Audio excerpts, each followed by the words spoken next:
আজ রবিবার, ছুটির দিন। তাই আমি আর ব্যোমকেশ বসবার ঘরে বসে এটা ওটা নিয়ে গল্প করছি। কথার বিষয় পূজা, কারণ পরশুদিন লক্ষ্মী পুজো। তাই বৌঠান একলা হাতে যতটা ঘরের সব গুছিয়ে রাখা যায় সে গুছিয়ে রাখছিল। আসলে ভাবলেও অবাক লাগে, পুজোর দিনগুলো এত তাড়াতাড়ি কেন শেষ হয়ে যায় তা বুঝতে পারে না বাঙালি। দেখতে দেখতে লক্ষ্মী পুজোর দিনটাও চলে এলো। আজকের আবহাওয়াটা একদম রোদ ঝলমলে, তবে আকাশে হালকা মেঘও আছে, কিন্তু খুব একটা গরম নেই। উৎসবের আমেজে সকাল থেকেই রান্নার শুরু করে দিয়েছে বৌঠান। ব্যোমকেশ আর আমি আজ সকাল সকাল স্নান করে নিয়েছি, কারণ বৌঠানের কড়া নির্দেশ, স্নান না করে কেউ পুজোর কাজে হাত দিতে পারবে না। পুরোহিত মশাইয়ের করে দেওয়া লিস্ট অনুযায়ী বাজার থেকে গিয়ে পুজোর সমস্ত সামগ্রী আগেই কিনে রেখেছিল ও। তবে সে কিন্তু বেজায় চটে আছে, কারণ বাজারে পুজোর জন্য যা আকাশ ছোঁয়া দাম তা ওর মতো খরচের মানুষকেও নাড়িয়ে দিয়েছে। তার উপর আবার সে বৌঠানের কথা মতো উপোস করেছে। যতক্ষণ বৌঠান সারা ঘরে আলপনা দিচ্ছে, তার মধ্যে ব্যোমকেশ এবার গেছে পুরোহিত মশাইকে ডেকে আনতে, কারণ পুজোর দিনগুলোতে পুরোহিতের ডিমান্ড বেড়ে যায়, তাদের আর পাওয়াই যায় না। বৌঠান বলেই দিয়েছে পুরোহিত মশাইকে নিয়ে তবেই আসবে, না হলে পুজো শেষ হতে হতে একেবারে রাত হয়ে যাবে।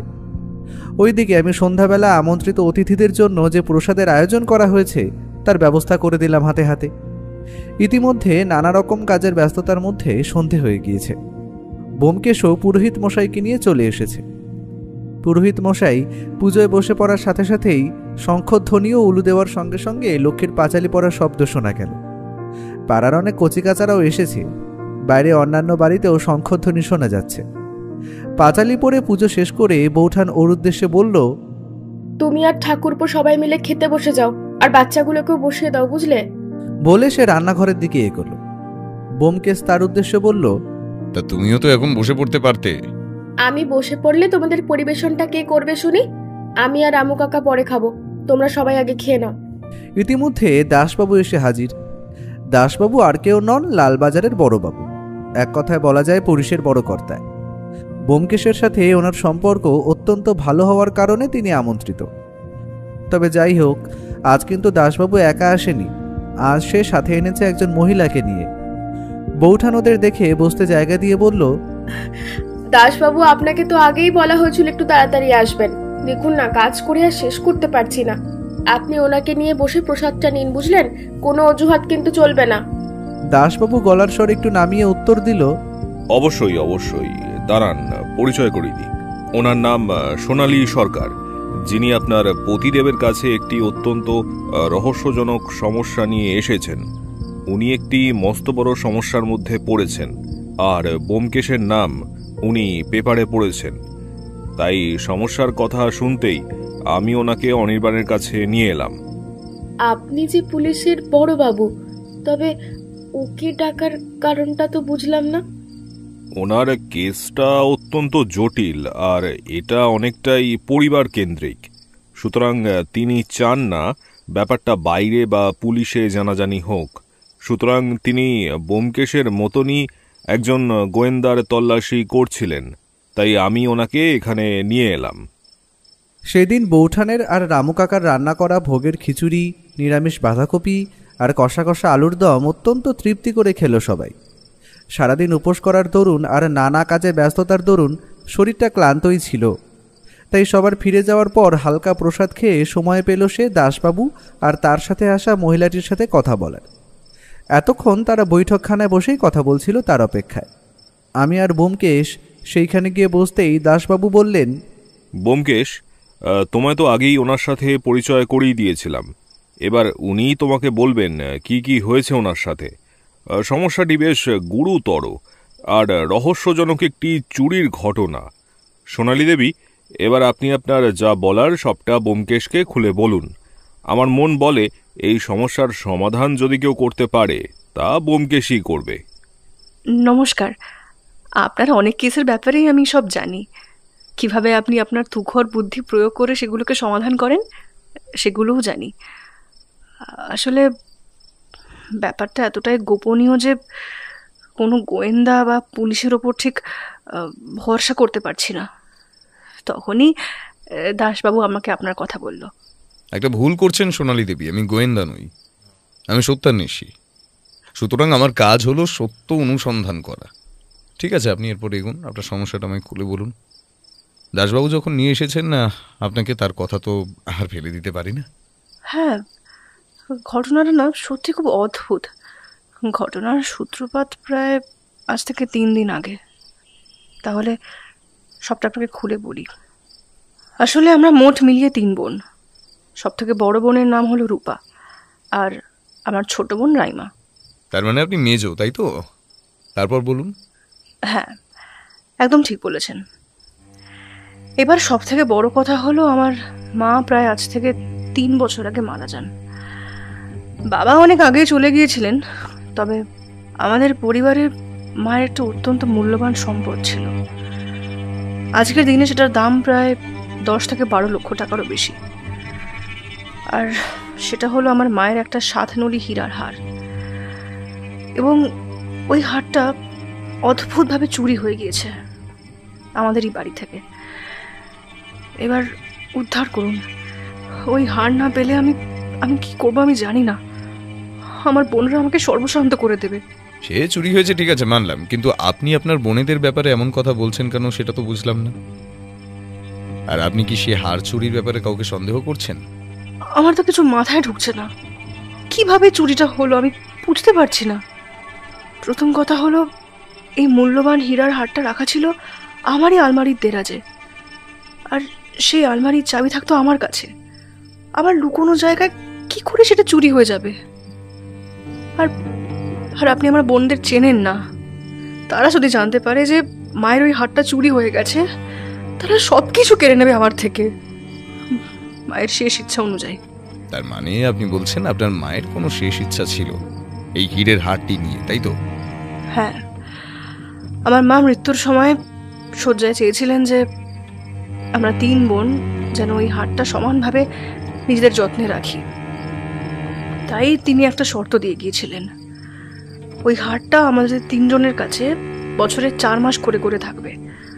অর্থাৎ বড় বোনের কাছে প্রথম 4 মাস থাকবে, পরের 4 মাস আমার কাছে থাকবে, আর শেষের 4 মাস থাকবে ওই ছোট বোনের কাছে। আর সব থেকে বড় কথা হলো, মা বলে গিয়েছিলেন যে যদি কোনো দিন কোনোভাবে আমাদের মধ্যে কোনো বোনের কাছ থেকে সেই হারটা চুরি হয়ে যায়, তাহলে যার কাছ থেকে চুরি হয়েছে বা হারিয়ে গেছে তাকে বাকি 2 বোনকে হারটির সম পরিমাণ টাকা ফিরিয়ে দিতে হবে। আর আমি যেই ভয়টা পাচ্ছিলাম সেটাই হলো, হারটি চুরি হয়ে গেল আমারই বাড়ি থেকে। আমার বা আমার স্বামীর কারোরই সেই টাকা পয়সা নেই যে ওই হারটার সম পরিমাণ অত টাকা দেব আমি। এখন কি করব বলুন তো?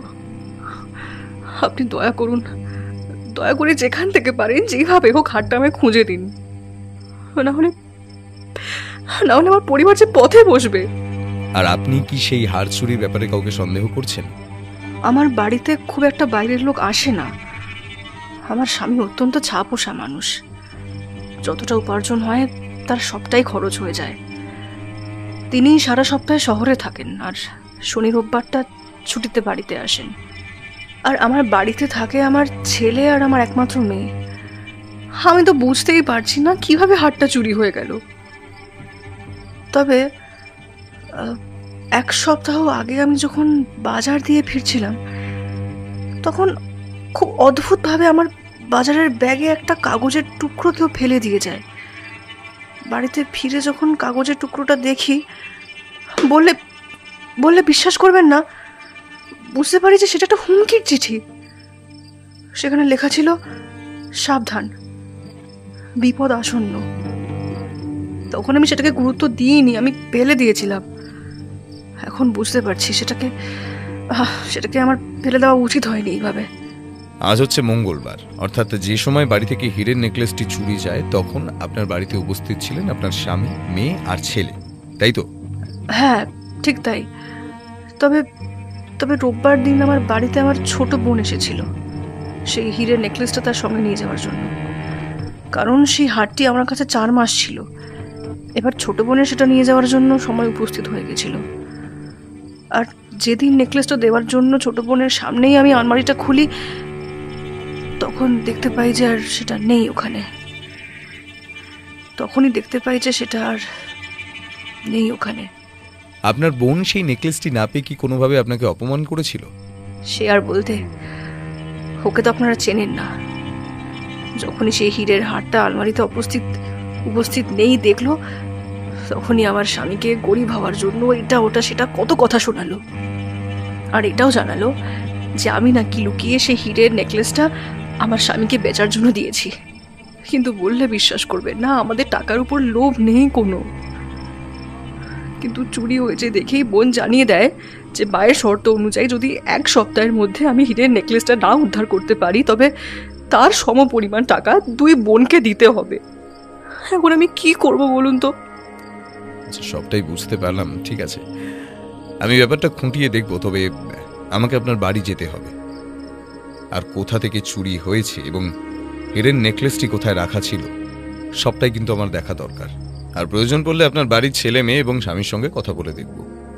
যেহেতু আপনি বলছেন আপনার বাড়িতে বাইরের লোক তেমন কেউ আসে না, সুতরাং আমায় ধরতে হবে চোর হয়তো রাত্রিবেলা লুকিয়ে চুরি করেছে, অথবা বাড়ির লোক।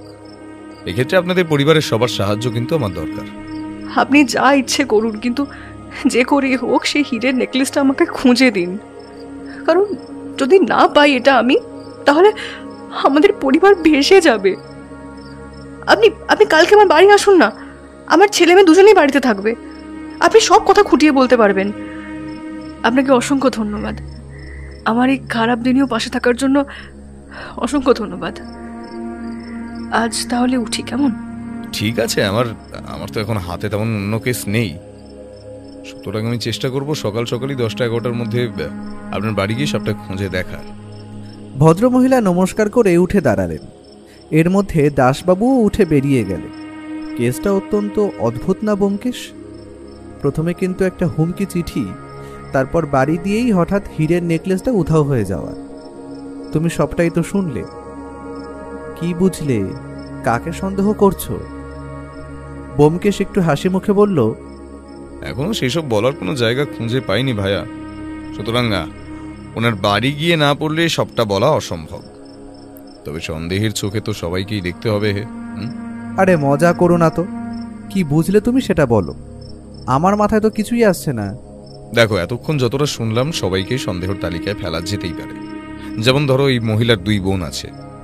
যদি বোন দুজনের মধ্যে কারোর অত্যন্ত টাকার দরকার, তবে সে টাকার জন্য সেই হীরের নেকলেসটি অন্য কোনো চোরকে দিয়ে চুরি করাতেই পারে। সুতরাং সন্দেহের তালিকায় 2 বোন প্রথম। তারপর ধরো, মহিলার স্বামী অত্যন্ত গরিব, সে কিন্তু লোভের বশে নিজেই নিজের স্ত্রীর আলমারি দিয়ে নেকলেসটি চুরি করতে পারে। আর এটা ভুললে হবে না যে যখন নেকলেসটি চুরি হয় তিনি কিন্তু বাড়িতেই উপস্থিত ছিলেন। আর নেকলেসটি অতি সহজে বেচে দেওয়ার সুযোগ কিন্তু ওনারই বেশি। আর ওনার বাড়ির অপর 2জন সদস্য, মহিলার ছেলে এবং মেয়ে, ওদের ব্যাপারে আমরা তেমন কিছু জানি না। কাল ওদের সঙ্গে বসে কথা বলে দেখতে হবে। আমার মন বলছে চোর বাইরের কোনো লোক নয়। তাহলে তুমি বলতে চাইছো চোর পরিবারের মধ্যে কেউ? তাহলে ওনাকে হুমকি চিঠিটাই বা দেবে কে? চুরি করার হলে তো চোর এমনিই চুরি করে পালাতে পারতো। সেটাই আমাদের তদন্ত করে খুঁজে বার করতে হবে। কাল তুমি সকাল 10টা নাগাদ ফাঁকা তো? তোমার সাথে আবার কোনো রহস্যের মধ্যে জড়িয়ে পড়ার লোভটা আমি একদম সামলাতে পারি না। আমার কাজ থাকলেও আমি সেটাকে পিছিয়ে তোমার সাথে আগেই যাব। তোমার চিন্তার কারণ নেই, আমি কাল সকাল সকাল তৈরি হয়ে যাব, চিন্তা নেই। ঠিক আছে, তবে সেটাই কথা রইল। কিন্তু সারাদিনের ক্লান্তিতে বিছানায় পিঠ ঠেকাবার সঙ্গে সঙ্গে ঘুম এসে গেল। পরের দিন সকালে ঘুম থেকে উঠে বাড়ির সমস্ত লেখালেখির কাজ শেষ করতে করতে প্রায় বেজে গেল 9টার কাছাকাছি। তবে ঠিক 10টা বাজতে 5 মিনিট আগে বাড়ির বাইরে শোনা গেল একটা ট্যাক্সির ইঞ্জিনের শব্দ। আমি বুঝলাম ব্যোমকেশ আগে থেকেই ট্যাক্সি করে রেখেছিল। সে যাই হোক, দাসবাবু বলে দিয়েছিলেন কালকের ভদ্রমহিলার বাড়ি। ট্যাক্সি ঠিক 15 মিনিটের মাথায় পৌঁছে দিল তাদের একটি পুরনো ধরনের একতলা বাড়ির সামনে। বাইরে দিয়ে দেখেই বোঝা যায় বাড়িটির রং প্রায় চটেই গেছে, সাথে জায়গায় জায়গায় ভেঙেও পড়েছে। সুতরাং বলাই যায় সোনালী দেবী খারাপ কিছু বলেননি। তার পরিবারের অবস্থা সত্যিই শোচনীয়। গাড়ি দিয়ে নামতে নামতে আমি ব্যোমকেশের উদ্দেশ্যে বললাম, আচ্ছা ব্যোমকেশ, তুমি কি এনাদের সাথে কথা বলার পর ওনার 2 বোনের সাথে দেখা করতে যাবে নাকি? কারণ কেসটার সন্দেহের তালিকার মধ্যে তো ওনারাও পড়েন। সেটা পরের কথা, তবে যাওয়া নিশ্চয়ই হবে। কিন্তু আগেই বাড়ির লোকেদের সমস্ত বয়ান শোনা উচিত, যার ফলে আমরা সঠিক তথ্যটি জানতে পারব। বাড়ির পুরনো দরজায় ডোরবেল থাকার দরুন ব্যোমকেশ সেই ডোরবেলটি প্রেস করার সাথে সাথে দরজা খুলে বেরিয়ে এলেন সোনালী সরকার। দরজা থেকেই তিনি দুইজনকে অভ্যর্থনা করলেন ঘরে প্রবেশ করার জন্য। অসংখ্য ধন্যবাদ আপনাকে। আমার এক কথায় যে আপনি এতটা দূর এসেছেন আমার জন্য, এই অনেক। আসুন আসুন, ভিতরে আসুন। আমরা দুজনেই ঘরের ভেতরে প্রবেশ করলাম। বাড়ির সমস্ত আসবাব এবং সামগ্রী অত্যন্ত সাধারণ ধরনের এবং তাতে জাঁকজমক খুব একটা নেই। ভদ্রমহিলা প্রথমেই দুইজনকে নিয়ে গিয়ে হাজির হলেন ওনাদের নিজেদের শোয়ার ঘরে। এই যে এই যে এই যে এই ঘরটা যে দেখছেন, এটাতেই আমি আর আমার স্বামী থাকি। আরও দুটো ঘর আছে, যার একটিতে আমার মেয়ে আর অপরটিতে আমার ছেলে থাকে। তারা এখন নিজেদের কাজে ব্যস্ত। তাহলে আপনি বলছেন এই ঘরের ওই আলমারিটিতেই ওই হীরের নেকলেসটি আপনি যত্নে রেখেছিলেন এবং সেখান দিয়ে সেটি চুরি হয়ে যায়, তাই তো? আর আপনার এই আলমারির চাবি কোথায় রাখা থাকতো, আর সেটা কে কে জানতো? এই আলমারির চাবিটা আমি সবসময়ের জন্য আমার ঘরের, আমি যে বিছানায় থাকি তার তলায় লুকিয়ে রাখতাম। এই চাবিটা অত্যন্ত গোপনভাবেই রাখা ছিল। বাড়ির সবাই মোটামুটি জানতো যে চাবিটা আমি ওখানেই রাখি, তবে বাইরের লোকের সেটা জানার কোনো প্রশ্নই ওঠে না। এমনকি এটাও আমি হট করে বলতে পারি যে আমার বোনেরাও জানে না যে চাবিটা কোথায় আছে। আপনি আপনার এই আলমারিটি একবার খুলে দেখান তো, আর কোথায় সেই নেকলেসটি রেখেছিলেন সেটি দেখান। ভদ্রমহিলা ওনার বালিশের তলায় রাখা চাবির গোছাটি বার করে ঘোরানোর সাথে সাথেই সেটি খুলে গেল।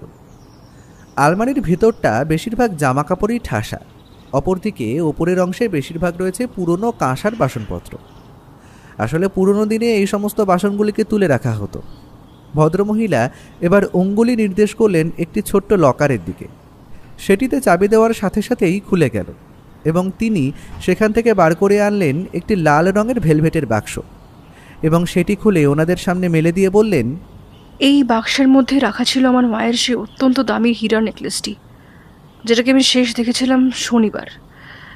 তবে সোমবার দিন যখন আমার বোন সেই নেকলেসকে আমার দিয়ে নিয়ে যেতে এলো, তখনই আলমারি খুলে আমি দেখি, আমি অবাক হয়ে যাই, কারণ সেটা সেখানে ছিল না।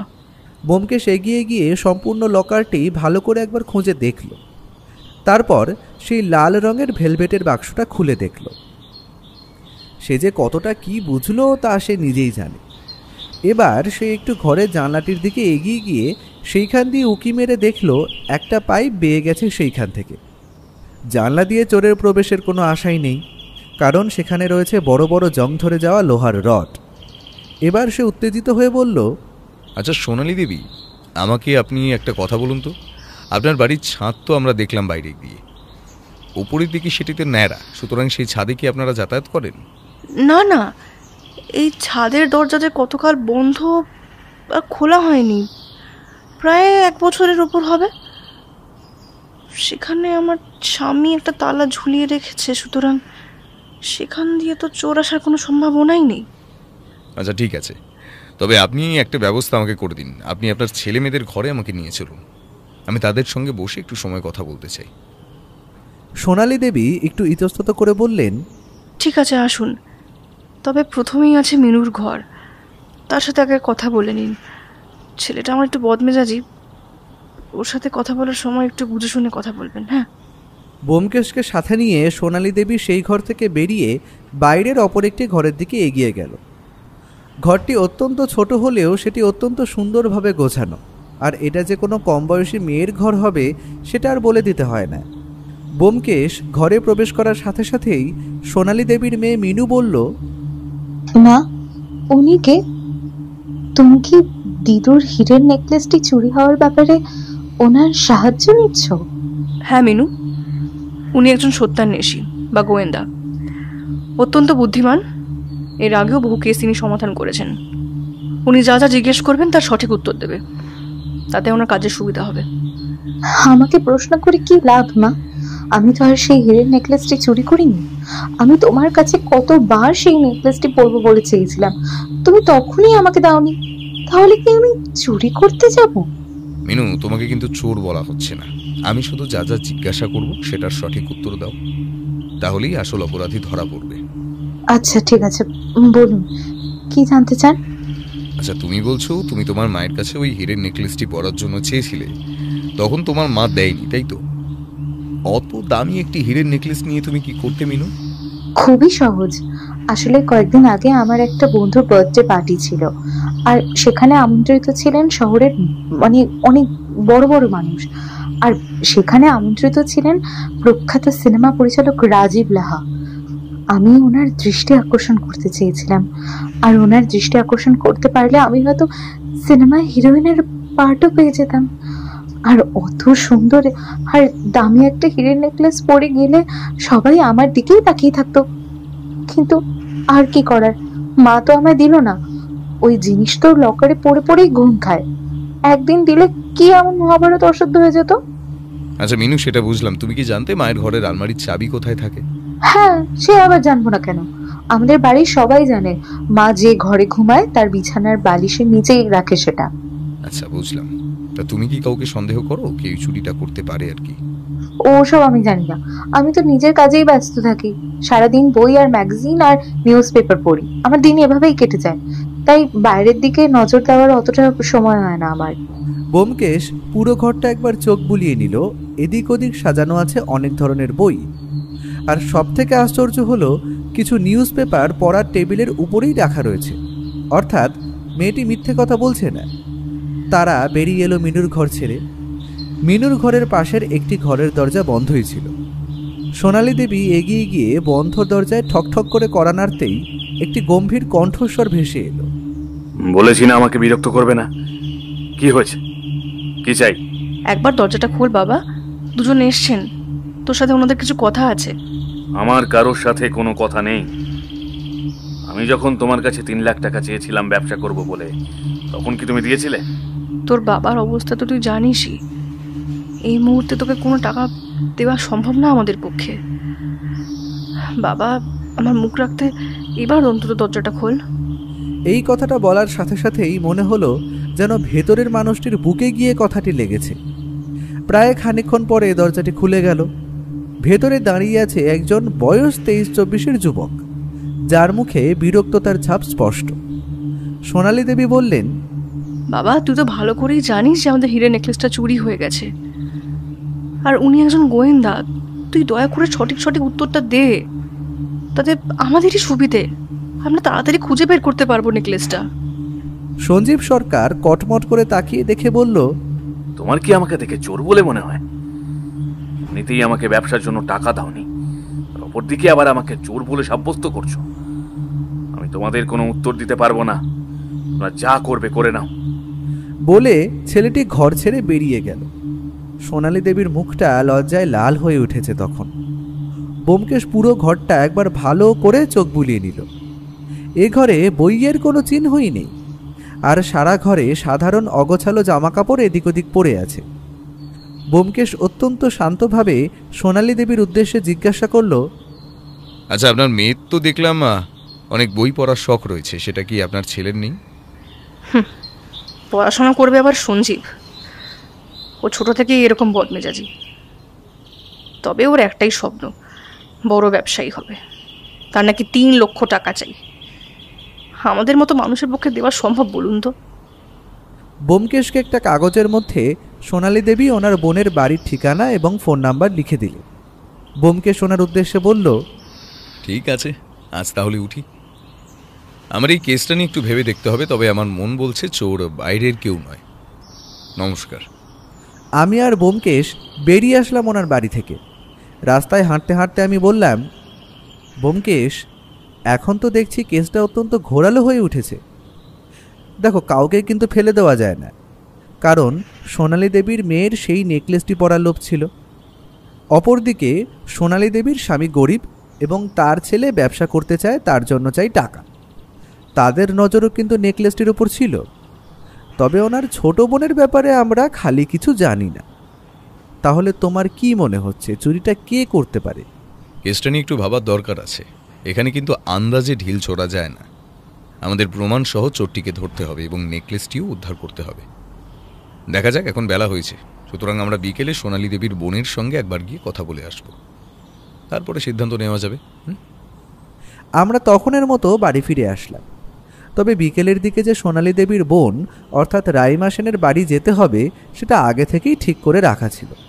সারাটা দুপুর ব্যোমকেশের চোখে ঘুম হয়নি, কারণ তার মন বলছে কেসটা এতটা সহজ হওয়া সত্ত্বেও সে কিছুতেই ব্যাপারটা ধরতে পারছে না। তবে ওকে যে চোখ কান খোলা রাখতে হবে সেটা বলে দিতে হয় না। হয়তো নেকলেসটা ওর চোখের খুব সামনেই আছে, তবে কোথায় আছে সেটাই বুদ্ধি দিয়ে খুঁজে বার করতে হবে। সারাটা দুপুর সে নিজের কালো ডায়েরিটায় সব ঘটনাগুলো এবং সন্দেহের তালিকায় থাকা লোকজনের সবার সম্বন্ধে লিখে রাখছিল এবং ভাবছিল কে করতে পারে চুরিটা। 7টা বাজার সাথে সাথেই আমি তৈরি হয়ে ব্যোমকেশের উদ্দেশ্যে বললাম, আচ্ছা ব্যোমকেশ, এই রাইমা সেনের বাড়িতে যে আমরা যাচ্ছি ওটা কিন্তু এখান দিয়ে বেশি দূরে নয়, প্রায় 15 মিনিট মতো হাঁটা পথ। তাহলে কি ট্যাক্সি নেবে? কোনো প্রশ্নই হয় না, একটু হাঁটাহাঁটি করা উচিত, বুঝলে? হাঁটাহাঁটি করলে মাথার বুদ্ধি খোলে, এটা জানো তো। চলো এগোনো যাক। ব্যস্ত কলকাতা শহর আজ 7টার সময় একটু ফাঁকা ফাঁকা।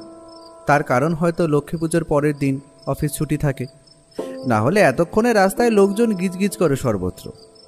রাস্তার বাতিগুলো পুরো অন্ধকার শহরটিকে আলোর সমুদ্রে যেন ভাসিয়ে নিয়ে চলেছে। আমি মাঝে মাঝেই ভাবি এই ল্যাম্পপোস্টগুলো না থাকলে কি হতো, অন্ধকারে পুরো শহরটা তলিয়ে যেত কি। কাল কোজাগরি পূর্ণিমা গেছে, তাই আকাশের উজ্জ্বল চাঁদ গোল থালার মতো নিজেকে জাহির করছে। হাঁটতে হাঁটতে ওদের পাশ কাটিয়ে বেরিয়ে যাচ্ছে পথ চলতি অগন্তি গাড়ি, ঘোড়া, বাস, তার শেষ নেই। আমরা প্রায় হেঁটে এসেই পড়েছি, তখন হঠাৎ করেই আমি বলছি আমরা যে রাস্তায় যেতে চাইছি সেটাই কিন্তু ওই পাশের গলিটা দিয়ে গেলে অত্যন্ত কাছের হয়। বড় রাস্তা দিয়ে গেলে সেটা প্রায় মিনিট 5 লাগবে, কিন্তু এই গলিটা একটা শর্টকাট। কিন্তু হ্যাঁ, খালি একটু নির্জন অন্ধকার, ওটা ধরেই কি তবে যাবে? শর্টকাট আবার মিস করা যায় নাকি? তুমি সত্যান্বেষীর সঙ্গে বেরিয়েছ, অন্ধকার আর নির্জন রাস্তার ভয় করছো তুমি? চলো ওই গলির রাস্তা ধরা যাক। কলকাতা শহরে কত অলিগুলি এইরকমই অন্ধকার পড়ে থাকে, তার হিসাব কে রাখে? আসলে এই সমস্ত গলিতে মানুষের চলাচল সেই রকম না থাকার কারণে প্রশাসন সেখানে লাইট লাগিয়ে অর্থ ব্যয় করতে চায় না। তাই হয়তো এই সমস্ত অন্ধকার গলি হয়ে ওঠে চোর ছাচরদের আর মাতালদের ঠিকানা। গলি পেরিয়ে আমাদের রাইমা সেনের বাড়ি খুঁজে পেতে তেমন কোনো বেগ পেতে হয়নি। রাস্তার একটা চায়ের দোকানের লোককে জিজ্ঞেস করায় সেই বাড়িটা দেখিয়ে দিয়েছিল। বেশ বড় ধরনের সুন্দর রং করা এবং সামনে বাগানযুক্ত দোতলা বাড়ি, এবং বাড়ির বাইরে দাঁড়ানো আছে একটি সাদা রঙের অ্যাম্বাসেডর গাড়ি।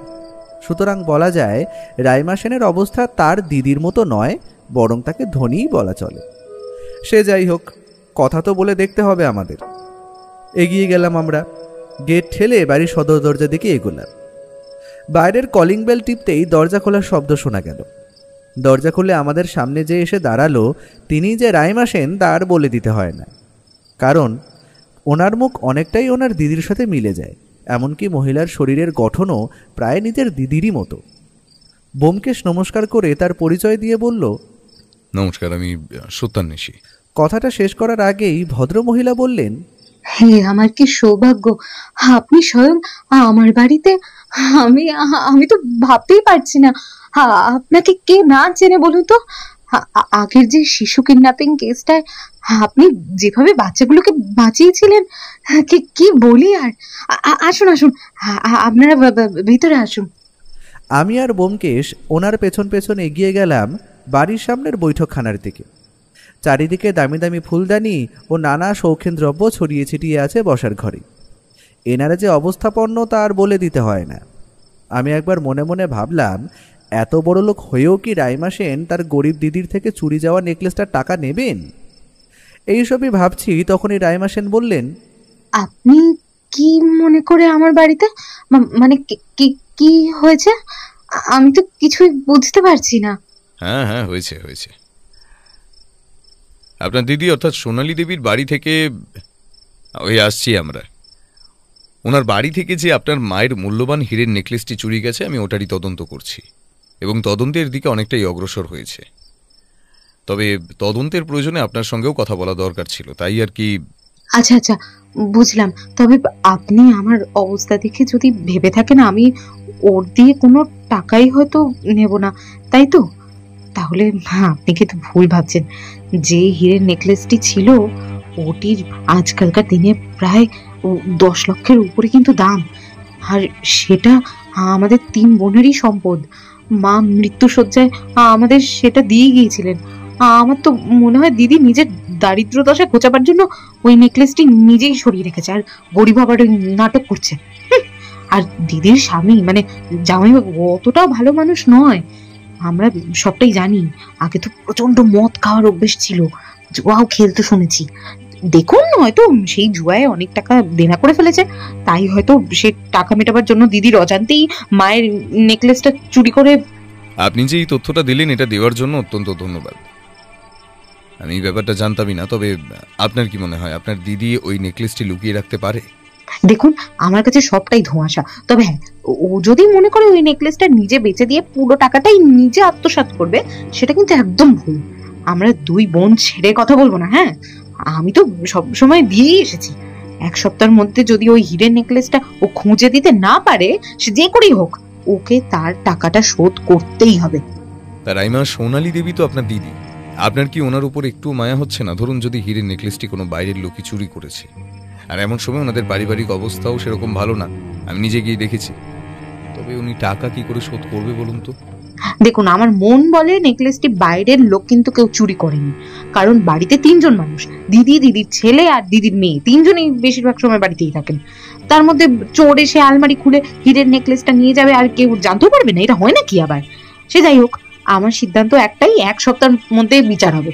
আপনি আপনার মতো তদন্ত করুন। যদি হীরের নেকলেস খুঁজে পাওয়া যায় তবে তো ভালোই, বেঁচেই যাবে। ঠিক আছে রাইমা দেবী, আজ তবে উঠি কেমন? আমার যা জানার ছিল মোটামুটি জানা হয়ে গেছে। আশা করছি আমি সামান্য কিছু বুঝতে পারছি আর খুব তাড়াতাড়ি এই হীরের নেকলেসটার কেস সলভ করে দিতে পারবো। অসংখ্য ধন্যবাদ। আমি আর ব্যোমকেশ নমস্কার করে উঠে পড়লাম। বেরিয়ে এলাম উত্তর কলকাতার রাজপথে। তবে এখন সময় বলছে রাত প্রায় 8:30টার কাছাকাছি। আমরা ঠিক করলাম যে পথে এসেছি সেই পথে হেঁটেই ফিরে যাব। এগিয়েই সামনে পড়ল আগের সেই অন্ধকার গলিটার মুখ। 4 মাথার মোড়টায় লোক তখন তেমন একটা ছিল না। পার হয়ে ওই গলিতে ঢুকতে যাব সেই সময় একটা বড় কাণ্ড ঘটে গেল। সমস্ত ঘটনাটা এতটা দ্রুত হলো যে বলে বোঝানো অসম্ভব। আমরা যেদিক থেকে আসছিলাম তার অপর দিক থেকে ভেসে এলো একটা মোটর বাইকের তীব্র ইঞ্জিনের শব্দ। আমি আর ব্যোমকেশ পথ পার হচ্ছি, হঠাৎ করেই একটা বাইক বলা নেই কওয়া নেই বৃষ্টিভাবে অত্যন্ত দ্রুত বেগে এগিয়ে এলো আমাদের দিকে। যে বাইকটা চালাচ্ছে তার মুখে একটা কালো রঙের মাঙ্কি ক্যাপ, তাই মুখটা দেখা যাচ্ছে না। যে বাইকের চালক সে হয়তো ইচ্ছে করেই এতটা জোরে চালাচ্ছে। লোকটার মতলব ছিল হয়তো ব্যোমকেশকে গাড়ি নিচে ফেলে আহত করা, কিন্তু ব্যোমকেশ সবসময় অত্যন্ত চনমনে এবং প্রস্তুত থাকে। এক ধাক্কা সে আমাকে ফেলে দিল রাস্তার অপর প্রান্ত, আর সঙ্গে সঙ্গে শেষ মুহূর্তে নিজেও লাফ মেরে দিল। তারপর একটা ডিগবাজি খেয়ে নিজে পড়লো একটা ল্যাম্পপোস্টের কাছে। ওর হাতে বোধ করি হালকা চোট লেগেছে, তবুও সেটা নিয়ে নিজেই উঠে দাঁড়ালো। তারপর প্যান্টের নিচের দিকটা একটু ঝেড়ে বলল, ভাইয়া তুমি ঠিক আছো তো? হ্যাঁ ব্যোমকেশ, আমি ঠিক আছি, কিন্তু তোমার হাতটা একটু ছড়ে গেছে তো? ও কিছু হবে না, কিন্তু একটা জিনিস স্পষ্ট হলো, কেউ হয়তো চাইছে না যে আমি এই কেসটা হাতে নিয়ে এগোই। তবে যে হামলাটা করিয়েছে সে ভালোভাবেই আমাদের ফলো করছিল এবং সে অপেক্ষা করছিল কোন সময় আমরা এই পথ দিয়ে বাড়ি ফিরি। চলো বাড়ির দিকে এগোনো যাক, মাথাটা একটু একটু করে খুলছে। বাড়ি পৌঁছে ফ্রেশ হয়ে ডিনার শেষ করলেও দেখলাম ব্যোমকেশের চোখে সারাটা রাত্রি ঘুম নেই। সে এখন ভাবনার দুনিয়ায় ডুবে আছে। এখন কেউ ওকে ডিস্টার্ব করে ও পছন্দ করে না। সে হয়তো এই কেসের রহস্যের সমাধান করার অনেক কাছে চলে এসেছে, আর সেটা শুধু সময়ের অপেক্ষা। তবে বাইকে যে লোকটার ওপর আজ হামলা করলো তাকে কিন্তু ব্যোমকেশ চিনতে পেরেছে। আসলে চিনেছে একটা ট্যাটুর মাধ্যমে, যেটা লোকটার বাম হাতের ওপরে আছে। তবে রাত 2টো নাগাদ ভাবনা করতে করতে সে তদন্তের একদম শেষে এসে পড়েছে। তখন তার মুখে তখন খেলা করছে একটা বিজয়ের হাসি। পরের দিন ব্যোমকেশ সকাল সকাল ঘুম থেকে উঠেই টেলিফোন করে সোনালী দেবীকে জানিয়ে দিয়েছে যে আমরা আজ বেলা 12টার দিকে ওনার বাড়িতে আসছি। কাল রাতে ভালো মতো ঘুম হয়নি বুঝলে ভাইয়া। এই কেসটার সমাধান প্রায় হয়ে গেছে, শুধু সময়ের অপেক্ষা। এবার দেখার যে আমার অনুমানটাই সঠিক কিনা। ট্যাক্সি ছেড়ে দিল। কলকাতার রাস্তায় আর জ্যাম থাকায় বেশ সময় গেল তাদের বাড়িতে পৌঁছতে। সোনালী দেবীর আজ দেখা গেল মুখটা একটু ভার। হয়তো সত্যিটা উন্মুক্ত হবে তার চিন্তায় এমন অবস্থা ওনার। সে যাই হোক, প্রথমে সবাই বৈঠকখানায় বসল, আর ব্যোমকেশ বলল, আপনার ছেলে এবং মেয়েকে একবার খবর দিন, ওদের আমায় কিছু প্রশ্ন করার আছে। তারপর আপনার মায়ের অত্যন্ত দামি হীরের নেকলেসটি খুঁজে বার করা হবে। আর কোনো চিন্তার বিষয় নেই, কারণ আমি খোঁজ নিয়ে জানতে পেরেছি যে হীরের নেকলেসটি চুরি গেছে ঠিকই, তবে বাড়ির বাইরে যায়নি, যদি না চোর তার জায়গা বদল করে থাকে কিংবা কাউকে দিয়ে থাকে। সোনালী দেবী ওনার ছেলে এবং মেয়েকে ডাক দিল। মেয়ে মিনু সঙ্গে সঙ্গেই এসে গেল, তবে সঞ্জীব যেন মায়ের কথা কানেই তুলল না। সোনালী দেবী উঠে গিয়ে ছেলের ঘরের দিকে ডাক দিতেই একটা প্রচণ্ড রাগে চিৎকারের শব্দ শোনা গেল। বলছি না মা, তোমাদের কোনো ব্যাপারে আমার কোনো ইন্টারেস্ট নেই। কি চুরি গেছে, কোথা থেকে গেছে, আমি এর ব্যাপারে কিছু জানতে চাই না। তোমরা যা ইচ্ছা তাই করো, তবে আমায় বিরক্ত করো না। ব্যোমকেশ ততক্ষণে বসার ঘর ছেড়ে সঞ্জীবের ঘরের সামনে এসে দাঁড়িয়েছে, সাথে আমি এবং মিনু। ঘরে এখনো সবাই উপস্থিত। ঠিক এমন সময় একটু কড়া গলায় ব্যোমকেশ প্রশ্ন করল, তুমি না জানতে চাইলেও সঞ্জীব, আমার কিছু জানার আছে, আর তুমি সেই প্রশ্নের উত্তর দিতে বাধ্য। না, আমি বাধ্য নই। আপনার যা ইচ্ছা তাই করুন, আমি কিছুই বলবো না। লালবাজারের পুলিশ বিভাগে আমার বন্ধু পাণ্ডেবাবু কিন্তু আছেন। যদি কেসটা পুলিশ পর্যন্ত চলে যায় আর কি, বা পুলিশ এসে তোমাকে জিজ্ঞাসা করে, তবেও কি কোনো উত্তর দেবে না সঞ্জীব? পুলিশের কথা শোনা মাত্রই সঞ্জীবের কপালে যেন ঘামের বিন্দু দেখা দিল। সে সেই রকমই নিথর হয়ে দাঁড়িয়ে রইল। ব্যোমকেশ আর সময় নষ্ট করল না, সোজাসুজি প্রশ্নটা করেই ফেলল। প্রথমে আসি মিনুর কাছে। আচ্ছা, তোমার ঘরে তো এত বই খাতা এবং নিউজ পেপার আমরা দেখেছি, তুমি তো তোমার দাদাকে সারাদিন দেখছো। সঞ্জীব কি তোমার ওই কয়েকদিনের মধ্যে কোনো বই বা ম্যাগাজিন কিংবা নিউজ পেপার চেয়ে পড়েছিল? মিনু উত্তেজিত গলায় বলল, হ্যাঁ, কয়েকদিন আগেই আমার দাদা আমার থেকে একটা থ্রিলার সাসপেন্স ম্যাগাজিন নিয়েছিল। আমার ওটা আগেই পড়া হয়ে গিয়েছিল, তাই আমি ওকে ওটা দিয়ে দিয়েছিলাম। এটাই জানার ছিল। ঠিক আছে মিনু, পরের প্রশ্নটাও তোমার। তোমার দাদার কি এমনিতে কয়েকটা বই পড়ার অভ্যাস আছে? কারণ আমরা কিন্তু তার ঘরে একটিও বই দেখতে পাইনি, এমনকি কোনো নিউজ পেপার বা কাগজের টুকরোও পর্যন্ত এই ঘরে নেই। হ্যাঁ, দাদা তো সারাদিন ওর ওই কম্পিউটারে বসে থাকে, ওর ঘরে বই আসবে কোথা থেকে? আর ও ওইসব বইটই একদমই পড়ে না। আমি খালি বই পড়তে ভালোবাসি। তবে হ্যাঁ, সেই দিন ওই পুরোনো ম্যাগাজিনটা যে কেন নিল সেটা বুঝতে পারিনি। তা সোনালী দেবী, আপনার পাওয়া হুমকির চিঠিটা কি হাতে লেখা ছিল? মনে করে বলুন তো আমায়। না না, একটা মসৃণ কাগজের ওপরে একটা অত্যন্ত ছোট করে লেখা, তবে সেটা প্রিন্টের কাগজ, কোনো হাতে লেখা নয়। তবে আমি যদি বলি, ওই হুমকি চিঠিটা মিনুর দিয়ে নেওয়া ম্যাগাজিনটা দিয়ে কেটে নেওয়া হয়েছিল, আর তারপর সেটা আপনার ব্যাগে ঢুকিয়ে দেওয়া হয়েছিল আপনাকে ভয় পাইয়ে দেওয়ার জন্য। কি তাই তো সঞ্জীব? আপনার কাছে কি কোনো প্রমাণ আছে যে আমি ওই হুমকি চিঠিটা মায়ের ব্যাগে দিয়েছিলাম? খালি খালি আমার সময় নষ্ট করছেন কিন্তু আপনারা। আচ্ছা, সেই সব ঠিক আছে, তবে তুমি যদি প্রমাণের কথাই বলো, তাহলে আমায় একটা প্রশ্নের উত্তর দাও তো। তুমি তো বই টই পড়ো না, লেখালেখিও করো না, কারণ না তোমার ঘরে আমরা কোনো কাগজের টুকরো পর্যন্ত খুঁজে পাইনি। তবে ওই যে ঘরের কোণে রাখা একটা ডাস্টবিনটিতে অতগুলো কাগজ কি করছে? যে ছেলের ঘরে বই নেই, কাগজ নেই, কিন্তু ডাস্টবিনে ভর্তি এতগুলো কাগজ। কাগজগুলো কোথা থেকে আসলো সেটা কি তুমি বলতে পারবে? না আমি বলবো? সঞ্জীবের মুখ দিয়ে এখন যেন কথা সরছে না, সে যেন নির্বাক শ্রোতার মতো এক জায়গায় দাঁড়িয়ে রয়েছে। বেশ, তুমি যখন বলবে না, তখন আমিই বলে দিই।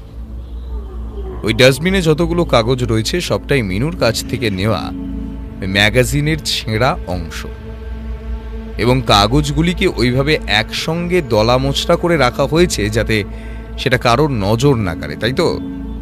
আর তুমি তো তোমার মা এবং বোনকে তোমার ঘরে ঢুকতেই দাও না, সুতরাং সেটি দেখা কারো পক্ষেই সম্ভব নয়। তবে তুমি একটা ভুল করলে সঞ্জীব। তুমি ডাস্টবিনের মধ্যে কাগজ ভরে রাখলে ঠিকই, কিন্তু ঘরে যে একটাও বই নেই সেটা তোমার নজরে রাখা উচিত ছিল। সেটা দেখে যে কারো সন্দেহ হবে। আর আগের দিন তোমার মায়ের সঙ্গে এই ঘরে এসে আমি সেটাই লক্ষ্য করেছিলাম, তবে তখনও শিওর ছিলাম না। তখনও আমি তোমার বোন বা বাবাকে সন্দেহ করছিলাম। আচ্ছা সোনালী দেবী, আপনি কি ওই ডাস্টবিনটা একবার পরিষ্কার করে দেখুন তো। সোনালী দেবী রাগে ক্ষোভে দ্রুত গতিতে এগিয়ে গেল ডাস্টবিনটার দিকে। তারপর সেটাকে উল্টো করে কাগজগুলোকে ফেলে দিল নিচে। আর সঙ্গে সঙ্গে সেখান দিয়ে ধূপ করে পড়ল একটা ভারী সাতনলি হীরের নেকলেস। আর সেটা মাটিতে পড়ার সাথে সাথে জানলা দিয়ে আসা রোদের আলো সেটার উপরে পড়তেই তীব্রভাবে হিরেগুলো চকচক করে উঠল। সত্যি নেকলেসটি অত্যন্ত দামিই বটে, এবং তার মধ্যে লেগে থাকা হিরেগুলোর দাম যে অনেক তার বলে দিতে হয় না। সোনালী দেবী সেই হীরের নেকলেসটি হাতে পেয়ে যেন স্বস্তির নিঃশ্বাস ফেললেন। তারপর অত্যন্ত রাগী মেজাজে এগিয়ে গেলেন ছেলে সঞ্জীবের দিকে। তারপর তীব্রভাবে সবার সামনেই একটা চড় কষিয়ে দিলেন ওনার ছেলের গালে, আর কাঁদতে কাঁদতে বলে উঠলেন, চোর বানিয়েছি আমি, চোর! তুই আমার ছেলে না হতে পারিস না। বেরিয়ে যা, এক্ষুনি বাড়ি থেকে বেরিয়ে যা। ব্যবসা করবি না কি করবি, তার টাকা নিজে জোগাড় করে নে। মুখ পোড়া বদমাস ছেলে একটা, কুলাঙ্গার। সেইটুকু বেলা থেকে যত্ন করে বড় করার পর এই প্রতিদান দিলি তুই আমার। এইসব দেখে আমি আর থাকতে না পেরে তাড়াতাড়ি ছুটে গিয়ে সোনালী দেবীর উদ্দেশ্যে বললাম, সোনালী দেবী, আপনি শান্ত হন। ও এখনো বাচ্চা ছেলে, এখনো মাথায় অত বুদ্ধি হয়নি। টাকার দাম যে কত ও এখনো শেখেনি। একটু আধটু ভুল তো আমরাও করে থাকি। সেই ভুলকে এড়িয়ে ক্ষমা করে দেওয়াটাই হলো সব থেকে বুদ্ধিমানের কাজ। আশা করি এরপর থেকে সঞ্জীব নিজেকে শুধরে নেবে। আপনি চিন্তা করবেন না। এখন আপনি আপনার মায়ের হীরের নেকলেসটি খুঁজে পেয়েছেন, এটাই আমাদের জন্য অনেক। ও ঠিক কথাই বলছে সোনালী দেবী। ক্ষমা করে দেওয়াটাই হলো সব থেকে বড় বুদ্ধিমানের কাজ। ঠিক আছে, আমার কাজ এখানেই শেষ। আপনি আপনার নেকলেস খুঁজে পেয়েছেন, আজ তবে উঠি, কেমন? নমস্কার। আমি এবং ব্যোমকেশ ওনাদের বিদায় জানিয়ে বেরিয়ে এলাম কলকাতার রাজপথে। তারপর পথ ধরে এগিয়ে চললাম সামনের দিকে। আমি ব্যোমকেশের উদ্দেশ্যে বললাম, আচ্ছা ভায়া, তুমি ওই কালকের বাইকে করে হামলার ব্যাপারটা চেপে গেলে কেন? ওটাও যে সঞ্জীবই করেছিল সেটা তো স্পষ্ট। আমি নিজে আজকে সঞ্জীবের হাতের বাঁ হাতে ওই ট্যাটুটা দেখেছি। ব্যোমকেশ হাসি মুখে বলল, রবিবার একটু ঘুরতে বেরোবে নাকি ভাইয়া? তোমার বউঠানকে নিয়েও অনেকদিন বেরোনো হয়নি, বুঝলে? ভাবছি একটু কাছাকাছি দীঘা থেকে বেরিয়ে আসা যাক। কি বলো বন্ধু?